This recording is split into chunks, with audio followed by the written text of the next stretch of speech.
Assalamualaikum warahmatullahi taala wabarakatuh. Bersama kembali dalam mata pelajaran sejarah PDPR. Anda bersama saya Cikgu Maliki. Pada hari ini akan menerangkan bab 3 KSSM, iaitu bertajuk Raja Berperlembagaan dan juga Demokrasi Berparlimen. InsyaAllah saya akan cuba terangkan tajuk ini secara ringkas dan padat. Saya harapkan pelajar dapat mencatat nota-nota dan memahami tajuk ini dengan baik.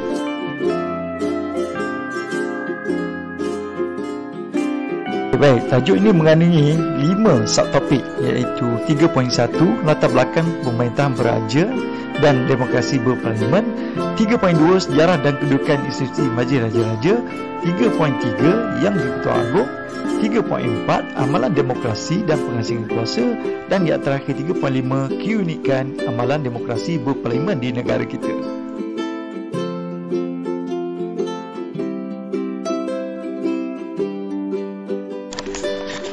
Okey, baiklah para pelajar, kita mulakan penerangan kita yang pertama. Okey, pemerintahan beraja Kesultanan Melayu Melaka.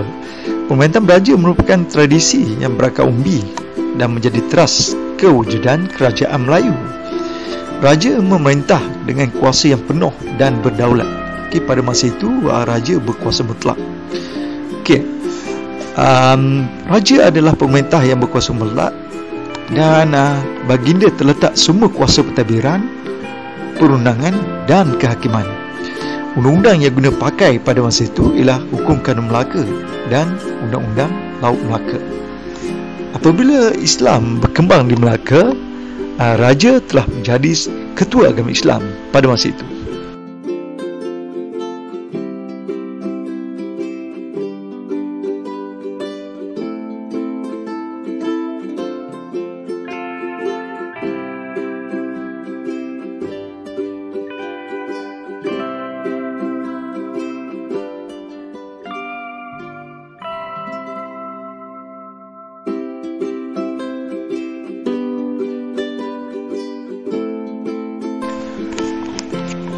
Okey, kita tengok pemerintahan beraja sebelum Perang Dunia Kedua. Okey, semasa perluasan pengaruh British, pemerintahan beraja menjadi penghalang yang menyukarkan British melakukan penjajahan di tanah Melayu. British sekadar berupaya memperkenalkan pemerintahan sistem residen di negeri-negeri Melayu bersekutu dan sistem penasihat di negeri-negeri Melayu tidak bersekutu. Bagi negeri-negeri Melayu bersekutu, British hanya mengambil alih pentadbiran pada peringkat pembesar negeri. Raja-raja Melayu masih kekal sebagai pemerintah berdaulat. Bagi negeri-negeri Melayu tidak bersekutu pula, kedudukan raja memerintah adalah lebih kukuh. British hanya menempatkan seorang penasihat British, namun pentadbiran negeri tetap dilaksanakan oleh pembesar yang dilantik oleh raja. Semasa pendudukan Jepun, Raja-Raja Melayu diiktiraf sebagai ketua dalam hal ehwal agama Islam. Raja-Raja Melayu juga memperoleh pendapatan seperti mana sebelum Perang Dunia Kedua. Jadi di sini bermakna Jepun masih iktiraf kedudukan Raja-Raja Melayu.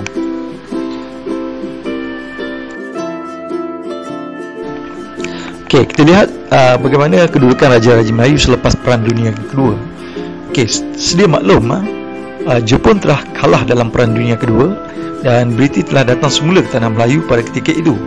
Jadi pemerintahan beraja menerima cabaran apabila British mula perkenalkan konsep Malayan Union. Raja-Raja Melayu kehilangan kuasa kerana kuasa pemerintahan telah diambil alih oleh Ratu England. British memerintah Malayan Union secara langsung melalui gubernur yang dilantik oleh kerajaan British. Walau bagaimanapun, Raja-Raja Melayu menentang Malayan Union. Dengan sokongan orang Melayu telah menyebabkan British terpaksa menggantikan Malayan Union dengan Persekutuan Tanah Melayu 1948. Okey, sekarang kita akan lihat pula bagaimana kisah yang berlaku kepada raja-raja selepas tanah Melayu mencapai kemerdekaan 1957. Okey, baik. Pemerintahan beraja diteruskan dalam perlembagaan persekutuan dan beberapa pindaan dibuat supaya sesuai dengan konsep demokrasi pada masa itu. Okey, jawatan yang di-Ketua Agong diwujudkan sebagai ketua utama negara. kedudukan, kuasa dan tugas yang di-Pertuan Agong termaktub dalam Perlembagaan Persekutuan. Okey. Ciri Raja Berperlembagaan dan Demokrasi Berparlimen dalam Perlembagaan Persekutuan telah mengiktiraf Raja sebagai pemerintah tertinggi negara kita. Sementara itu, rakyat pula diberi hak memilih wakil-wakil mereka melalui pilihan raya untuk membentuk kerajaan.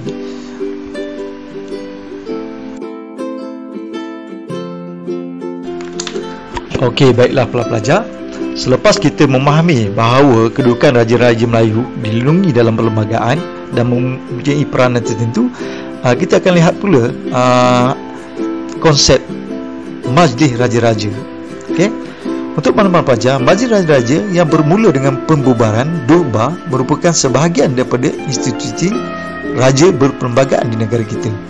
Pembentukan Durba Negeri-Negeri Melayu Bersekutu pada tahun 1897 seiring dengan penubuhan Negeri-Negeri Melayu Bersekutu.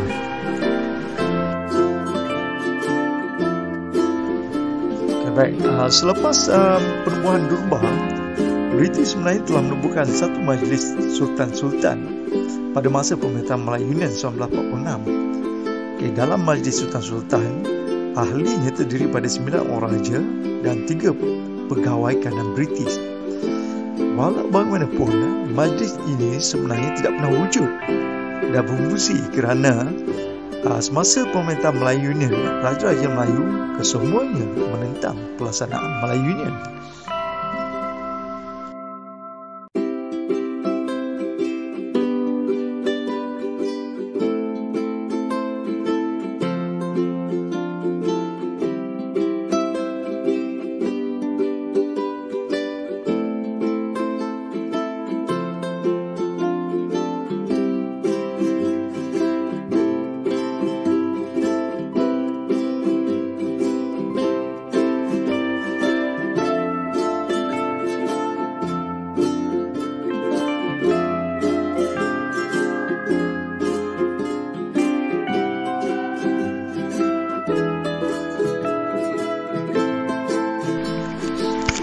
Majlis Raja-Raja Melayu sebenarnya ditubuhkan dengan rasminya pada tahun 1948. Berdasarkan Perjanjian Persekutuan Tanah Melayu 1948, Majlis Raja-Raja Melayu menjadi institusi yang dilengkapi dengan kuasa dan sekretariat sesuai dengan peranan dan kedudukannya.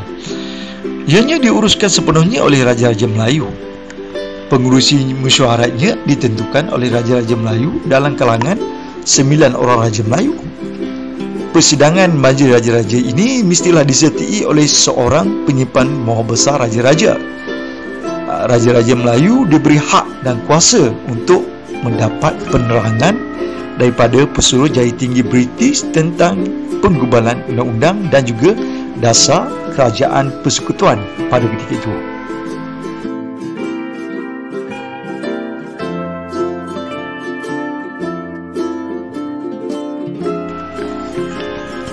Selepas Malaysia mencapai kemerdekaan pada tahun 1957, peranan Majlis Raja-Raja dikekalkan.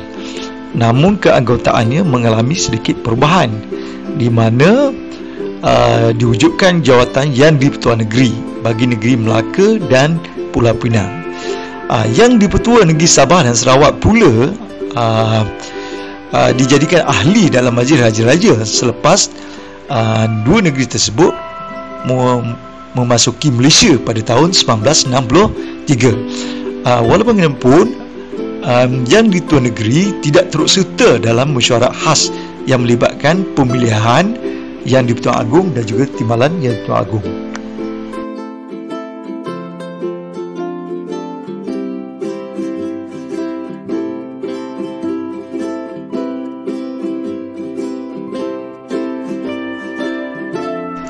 Baiklah pelajar, sekarang kita lihat bagaimanakah kedudukan Majlis Raja-Raja dalam Perlembagaan Persekutuan Tanah Melayu. Apakah tugas dan juga kuasa yang diberikan kepada Majlis Raja-Raja? Okey, baik. Majlis Raja-Raja boleh bertindak menggunakan budi bicara bagi fungsi-fungsi tertentu. Okey, kita lihat apa dia. Yang pertama ialah pemilihan yang di Pertuan Agong dan juga timbalan yang di Pertuan Agong.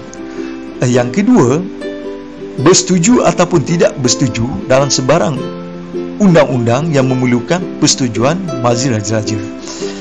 Majlis raja-raja juga boleh memberikan nasihat berkaitan dengan pelantikan jawatan-jawatan tertentu. Majlis raja-raja juga sebenarnya boleh berfungsi sebagai lembaga pengampunan bagi kes-kes tertentu. Dan majlis raja-raja juga diberikan kuasa untuk memperkenankan perubahan sepadan negeri-negeri. Baiklah para pelajar, sekarang kita pergi kepada subtopik 3.3, iaitu Yang di-Pertuan Agong dan Raja dalam Perlembagaan Persekutuan. Raja berperlembagaan merupakan sebahagian daripada pentadbiran negara. Apabila Perlembagaan Persekutuan mengiktiraf kedudukan dan peranan institusi beraja. Institusi beraja ini sebenarnya terdiri daripada institusi majlis raja-raja, institusi beraja di negeri-negeri, dan institusi yang di-Pertuan Agong di peringkat persekutuan. Baiklah, kita lihat pula apakah yang dimaksudkan dengan institusi yang di-Pertuan Agong. Jawatan yang di-Pertuan Agong telah diwujudkan selepas negara mencapai kemerdekaan pada tahun 1957. Jadi yang di-Pertuan Agong dipilih dalam kalangan raja yang memerintah di 9 buah negeri dalam persekutuan. Pemilihan yang di-Pertuan Agong dilaksanakan oleh majlis raja-raja menurut kaedah yang telah ditetapkan dalam Perlembagaan Persekutuan. Seiring dengan jawatan yang di-Pertuan Agong, turut diperkenankan ialah jawatan timbalan yang di-Pertuan Agong. Baik, saya harap pelajar sedia maklum siapakah yang di-Pertuan Agong sekarang dan juga timbalannya.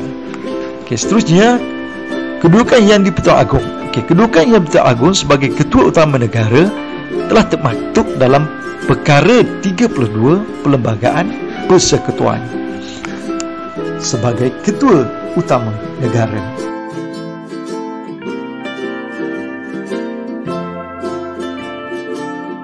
Semua di negara kita menggunakan konsep pentadbiran berdasarkan kepada 3 badan, iaitu Badan Eksekutif, Badan Perundangan dan juga Badan Kehakiman.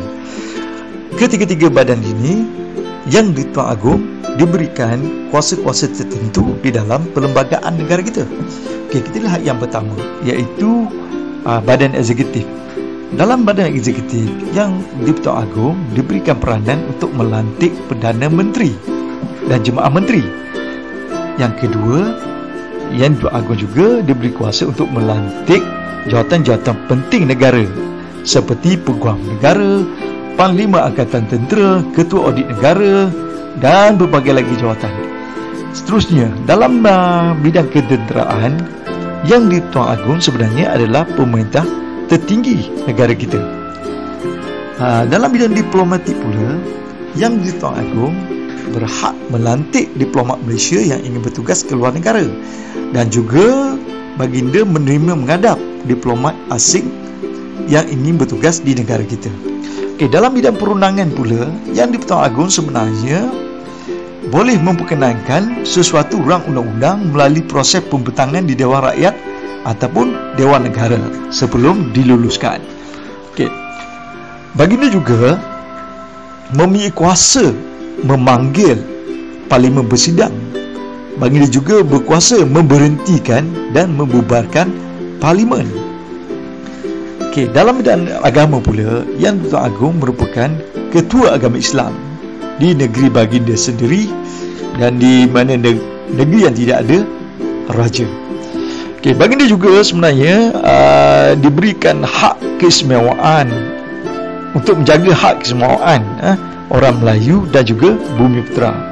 Dan satu lagi tugas baginda dalam bidang perundangan ialah baginda mempunyai kuasa untuk mengisytiharkan darurat. Seterusnya kita lihat dalam bidang kehakiman. Dalam bidang kehakiman, yang di-Pertuan Agong sebenarnya diberikan kuasa untuk melantik Hakim Mahkamah Atasan atas nasihat Perdana Menteri. Baginda juga mempunyai kuasa pengampunan, iaitu baginda boleh mengampunkan mereka yang telah dijatuhkan hukuman oleh mahkamah.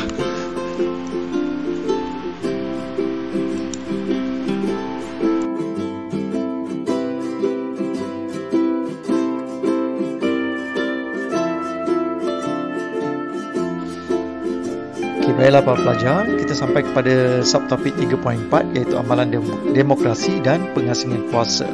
Apa yang dimaksudkan dengan demokrasi? Di negara kita, kita mengamalkan demokrasi berparlimen sebagai sistem pentadbiran negara. Ciri demokrasi adalah seperti amalan pilihan raya, jaminan kepada kebebasan asasi manusia. Apa yang dimaksudkan dengan amalan pilihan raya? Pilihan raya ialah elemen penting yang menandakan wujudnya amalan demokrasi. Pada asasnya, pilihan raya akan diadakan dalam tempoh 5 tahun sekali. Di negara ini, pilihan raya telah diadakan sejak merdeka dan berterusan sehingga kini. Ini bermakna amalan demokrasi memang wujud dan dilaksanakan dengan baik di negara ini. Sekarang kita lihat pula apa yang dimaksudkan dengan kebebasan asasi. Kebebasan asasi ataupun hak asasi merupakan hak yang dimiliki oleh seseorang individu di sisi undang-undang. Perlembagaan Persekutuan telah menggariskan kebebasan asasi. Antaranya termasuklah kebebasan diri, kebebasan beragama, hak berkenaan dengan pendidikan, serta kebebasan bersuara, berhimpun dan juga berpersatuan. Kita perhalusi sikit tentang kebebasan asasi. Apa yang dimaksudkan kebebasan asasi dalam Perlembagaan Persekutuan? Yang pertama, kebebasan diri, di mana tiada seorang pun boleh diambil nyawanya atau dilecutkan kebebasan dirinya kecuali mengikut undang-undang. Maknanya sini kita tidak boleh membunuh orang sesuka hati. Yang kedua, kebebasan beragama. Islam ialah agama persekutuan. Penganut agama lain boleh mengamalkan agama masing-masing. Itu dari segi kebebasan beragama. Yang ketiga ialah hak berkenaan dengan pendidikan. Tidak boleh ada diskriminasi terhadap warga negara atas alasan agama, ras, keturunan ataupun tempat lahir. Semua orang sama dari segi undang-undang. Yang keempat, kebebasan bersuara, berhimpun dan berpersatuan. Maknanya di sini ialah setiap warga negara berhak kepada kebebasan bersuara, berhimpun secara aman dan juga membentuk persatuan-persatuan tertentu. Seterusnya kita membicarakan tentang pengasingan kuasa dalam pemerintahan negara kita. Tadi cikgu ada sebut tentang negara kita ditadbir berdasarkan pada 3 badan. 3 badan ni sebenarnya diasingkan kuasa setiap badan tersebut. Badan yang pertama ialah badan perundangan, iaitu badan ini berfungsi untuk menggubal undang-undang. Badan perundangan pada peringkat kerajaan persekutuan ialah parlimen. Kita biasa dengar perkataan parlimen. Di parlimen sebenarnya ada 2 dewan, iaitu Dewan Rakyat dan juga Dewan Negara, yang mana kedua-dua dewan ini berfungsi untuk membincangkan berkaitan dengan perundangan negara. Manakala di peringkat negeri pula, setiap negeri mempunyai dewan juga, iaitu dikenali sebagai Dewan Undangan Negeri ataupun DUN. Seterusnya kita lihat kepada badan yang kedua, iaitu badan pelaksana ataupun badan eksekutif, ataupun lebih dikenali juga sebagai badan pentadbir. Badan eksekutif ini ialah badan yang memerintah dan melaksanakan kuasa eksekutif mengikut Perlembagaan Persekutuan. Badan ini dia terdiri daripada jemaah menteri. Manakala di peringkat negeri pula, dia hanya terdiri pada Majlis Mesyuarat Kerajaan Negeri. Jadi menteri-menteri yang ada dekat negara kita ini berada di dalam badan eksekutif ini.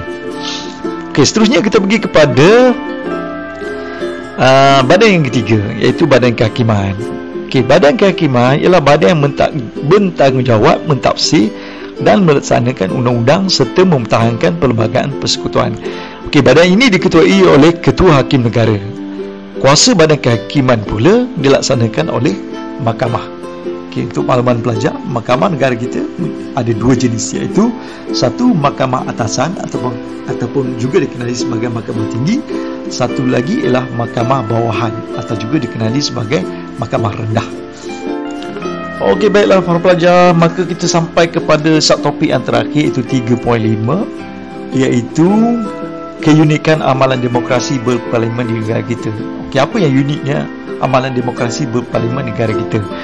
Okey, pada umumnya kita boleh bahagikan kepada 3 keunikan yang terdapat kepada amalan demokrasi di negara kita. Iaitu yang pertama ialah adanya unsur gabungan di antara tradisional dan moden. Okey, yang kedua pula ada unsur mekanisme semak dan imbang. Dan yang ketiga ialah konsep budi bicara yang wujud di antara raja-raja, dan yang akhir sekali ialah kerjasama politik. Okey, jadi pelajar-pelajar boleh lihat di situ, okey, apa yang uniknya dari segi unsur tradisional dan moden. Okey, unsur tradisional ni terletak pada kedudukan raja-raja Melayu sebagai warisan sosiopolitik masyarakat Melayu. Manakala unsur moden pula ialah konsep demokrasi berparlimen berdasarkan model yang kita ambil daripada England. Okay. Seterusnya kita lihat kepada apa yang uniknya dari segi kerjasama politik. Okey, pelajar sendiri maklum di negara kita mempunyai kepelbagaian parti politik yang berasaskan kepada bangsa-bangsa tertentu. Kita ambil contoh misalnya UMNO berteraskan kepada parti politik Melayu, MCA kepada parti politik Cina, MIC kepada parti politik India. Tapi dalam negara kita wujudnya perikatan atau gabungan parti politik ini. Jadi gabungan parti politik inilah yang telah menjadi keunikan, di mana pada tahun 1955 gabungan parti politik perikatan telah memenangi pilihan raya dengan majoriti yang besar sekali. Kemudian parti perikatan ini telah dikenali pula dengan nama Barisan Nasional, yang mana telah memenangi pilihan raya sebanyak 13 kali. Okey. Jadi pada baru-baru ini, pada tahun 2018, wujud pula satu kerjasama politik baru yang dikenali sebagai Pakatan Harapan, yang buat pertama kalinya memenangi pilihan raya yang ke-14. Dan yang terakhir, wujud satu perikatan baru yang dikenali sebagai Perikatan Nasional yang telah pun merajai negara kita pada tahun 2020. Itu yang dikatakan di negara kita wujudnya keunikan dalam demokrasi.